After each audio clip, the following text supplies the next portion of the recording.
Bom, de acordo com o CAGED, o Brasil criou mais de 253 mil vagas de emprego com carteira assinada no mês de outubro. Sobre esse e outros assuntos, a gente conversa agora, mais uma vez, gentilmente nos atendendo o ministro do Trabalho e Previdência, Onyx Lorenzoni.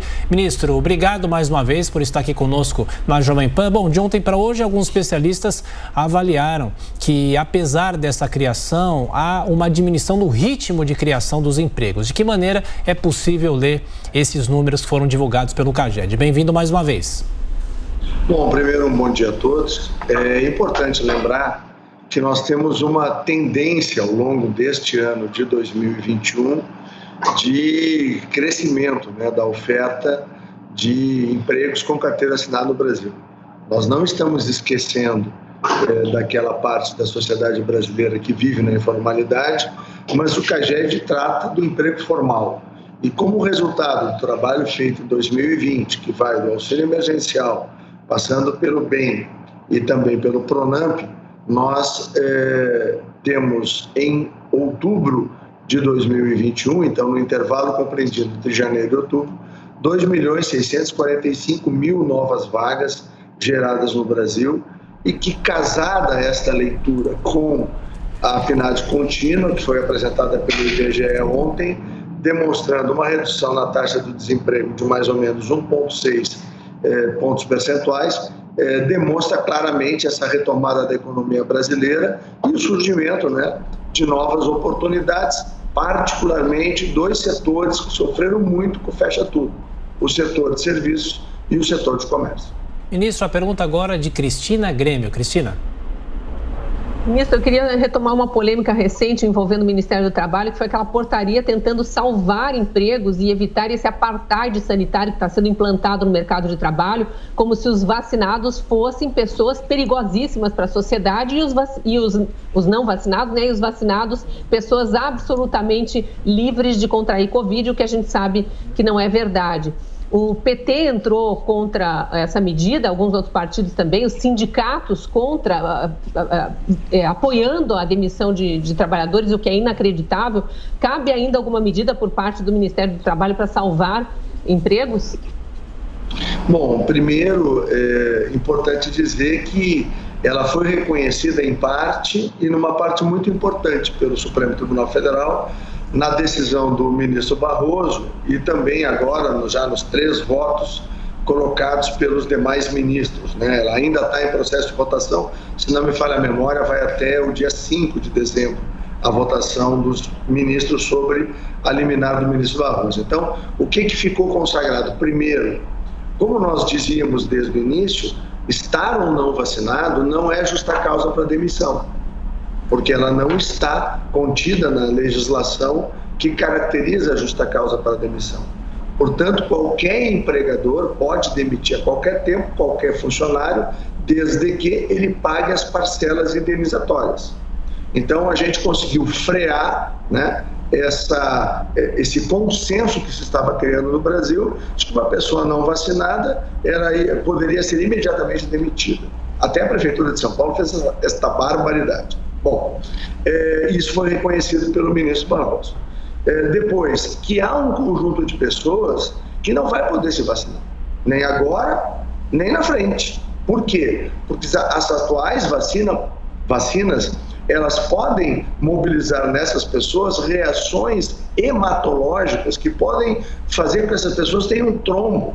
E esses trombos podem causar transtornos, inclusive a perda da própria vida dessas pessoas.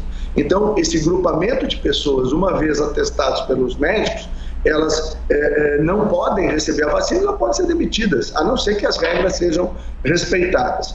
E a outra coisa importante que foi também reconhecida é de que, como mecanismo de controle, o teste do PCR, ele deve e pode ser utilizado pelas empresas para garantir a melhor condição sanitária para o trabalho.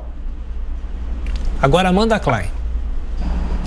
Ministro, bom dia. Queria falar um pouquinho sobre essa filiação ontem do presidente Bolsonaro ao PL, também sobre os seus planos de se filiar ao PL, sair candidato ao governo do Rio Grande do Sul no ano que vem. Tem um outro apoiador do governo, Luiz Carlos Reis, do PP, que também deve ser candidato ao governo do Rio Grande do Sul. E se o ministro Tarcísio de Freitas, de fato, deve sair em São Paulo. Enfim, um pouquinho desse xadrez eleitoral de 2022. Bom, primeiro, o presidente Bolsonaro se filiou ontem ao Partido Liberal. Para mim, que pertencia ao Partido Liberal de 1987 até 1997, eu fiquei 10 anos lá, entrei pela mão de Afif Domingos no Partido Liberal, né? E o meu primeiro mandato, dos 7 mandatos que tenho de deputado, que foi de deputado estadual, eu obtive pelo Partido Liberal do Estado do Rio Grande do Sul. E então, para mim, é muito natural que com esta situação que vocês acompanharam, aonde o PFL, hoje Democratas, acabou fazendo essa fusão que vai gerar a União Brasil, e o grupo do Rio Grande do Sul votou de maneira unida, contrária a essa fusão. E, bom, eu tenho um posicionamento liberal que é histórico, né? Eu sou um liberal de posições políticas e econômicas, e para mim é muito natural, quando a janela vier, que vai ser no mês de março, poder voltar ao partido onde eu iniciei a minha vida pública, e um partido que não se afastou nem dos princípios liberais, nem de uma visão mais conservadora, aonde se encaixa, então, a continuidade do projeto do presidente Jair Bolsonaro, e pelo meu dever de lealdade para com o presidente, eu que havia em 2018 aberto uma dissidência dentro do Democratas, que foi respeitada, eu quero ressaltar isso, pelo então presidente, o senador Agripino Maia, que me permitiu ajudar o então candidato Jair Bolsonaro a se tornar presidente da República. E agora, quando a gente vai para essa reeleição no ano que vem, faz todo sentido que eu esteja 100% ao lado dele. O Partido Liberal vai me permitir estar completamente ao lado do meu presidente na reeleição. Ministro, de volta à pesquisa, aos dados do novo CAGED. Aliás, a pesquisa passou por atualizações importantes. Gostaria de saber o que os dados apontam com relação aos salários das novas vagas de emprego, dos novos empregos criados, nesse período especialmente de inflação muito alta. Bom, o CAGED, né, só para lembrar, ele tem origem numa lei de 65, né, um cadastro geral, né, de empregados e desempregados. Nós temos 3 grandes grupos de empresas.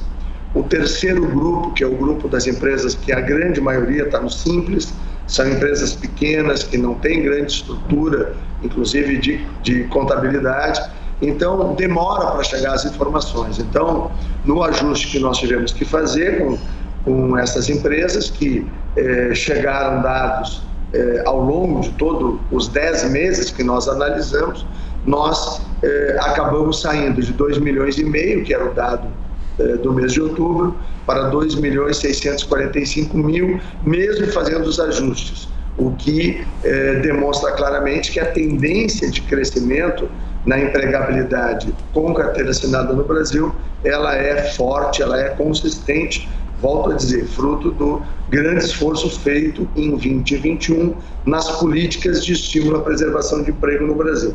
E nas políticas também de simplificação para as contratações, lembrar do revogaço, onde nós revogamos mais de 5.000 decretos, lembrar da revisão das normas regulamentadoras, que tem dado mais tranquilidade para as empresas brasileiras, lembrar da revisão trabalhista, que recentemente 1.000 normas infralegais foram substituídas por apenas 15, ou seja, dando muito mais tranquilidade e segurança jurídica aos empregadores do Brasil. Tudo isso se reflete na evolução da empregabilidade no Brasil. Agora, é claro, numa retomada econômica, se preenche muito mais rapidamente, e até porque nós temos problemas de qualificação de mão de obra no mercado de trabalho, essa é uma outra preocupação que a gente tem, as vagas de menor salário. Isso é normal e natural numa retomada econômica. E exatamente pelas dificuldades, nós não podemos esquecer que o Fecha Tudo do ano passado fechou milhares de empresas brasileiras. Milhares de vagas foram destruídas por uma política completamente equivocada. Hoje a gente sabe que está errado, né? E que não funciona.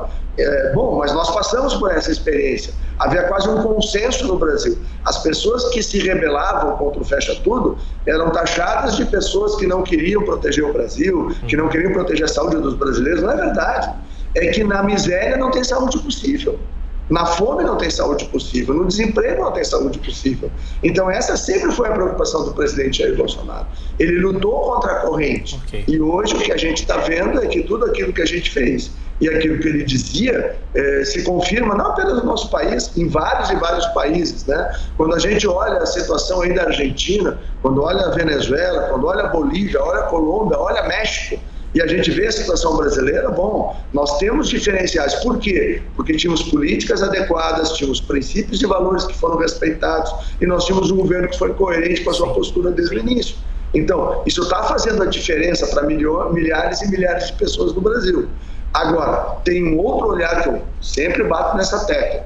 Nós temos aí mais ou menos 40 milhões de brasileiros que vivem da informalidade. O Brasil é um dos países que na América Latina vem reduzindo a sua economia informal e aumentando a sua formalidade, mas nós temos que criar uma rampa de transição da informalidade, do despreparo da mão de obra, para um caminho que chegue na preparação dessa mão de obra, na qualificação dela e na empregabilidade com carteira assinada. Ou seja, são mundos diferentes que precisam conversar entre si. E o esforço das equipes técnicas do Ministério, nesse momento, é para construir essa rampa de transição entre quem hoje está na informalidade para que ele venha para a formalidade. Ministro do Trabalho, Nixon Lorenzoni, obrigado mais uma vez. Bom trabalho. Abraço.